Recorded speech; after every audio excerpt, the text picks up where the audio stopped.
Welcome back to Let's Get Growing. I'm John White, and with me is Jan Bryden, and we're in Jan's fruit orchard. And we've been following the growth of these fruit trees for the past 5 months, and we're getting quite a bit of growth on them. We do have some fruit production.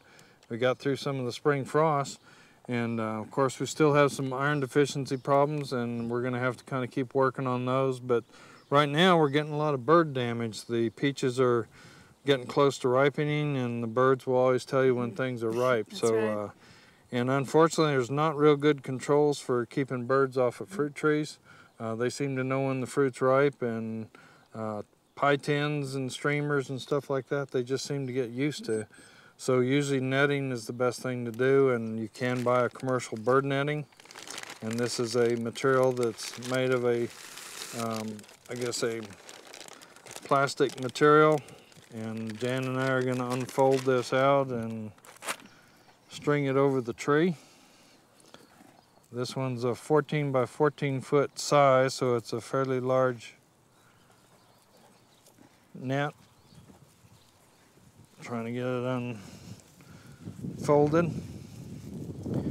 This material can last a couple or 3 seasons if you really take care of it. Sunlight will break it down over a period of time, but it really holds together pretty good for 2 or 3 seasons. And if you are good about putting it up after you're through with it and not getting it too badly ripped up, then you can keep using it. So let's try throwing it over the top here, Jen.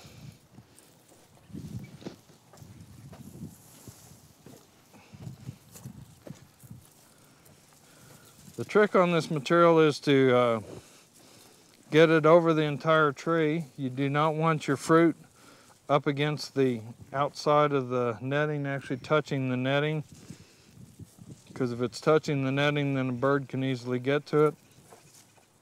Also down here on the bottom part, we want to make sure that this gets pulled down all the way underneath the tree, so that it's gathered at the bottom.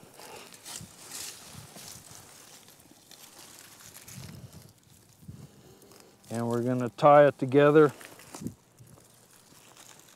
at the bottom here. We'll just use some green plant tie.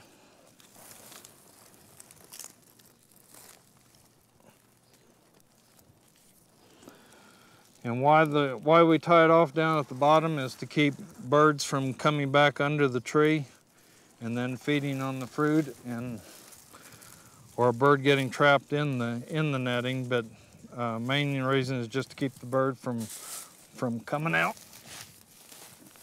underneath the tree. So that'll help give it some protection. It puts enough light through that the tree will continue to grow.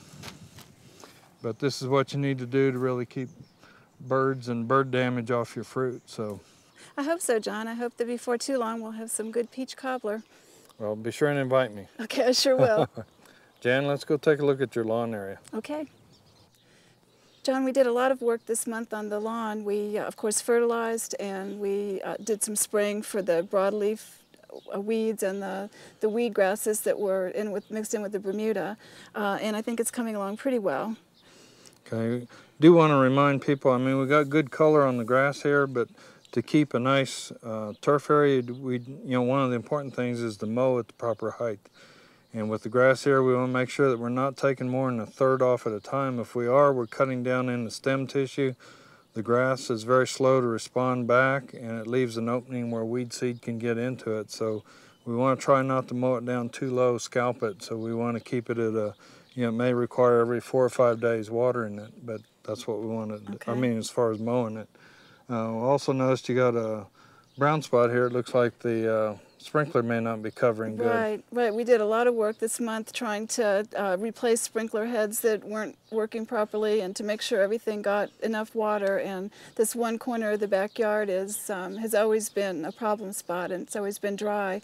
And we realized that with the current system that we had the opportunity that we could trench off from one of the sprinkler heads and add another sprinkler in the corner. So I hope by the time you come next month, we'll have good green grass in that corner as well. Okay. Well, the way this system is lined up, you can put another head in without messing up the pressure and stuff, and that surely will give you a lot more coverage and should help the grass quite a bit. Great. Okay. Jan, everything looks good, but we still have things to do here. Right. So next month we're gonna, hopefully we'll get the sprinkler head put in, right. Have that grass looking good. We want to stay after the weeds, so we want to keep those weeds, and so we can get that Bermuda going back strong and get that under control. Our fruit trees, our peaches are probably going to be pretty much gone, right. But we'll still have some apples on the tree, so we'll be looking at those and how that's going. We may want to make a little bit of corrective pruning at that point, okay. Also get some of the limbs that we don't want out of the way now.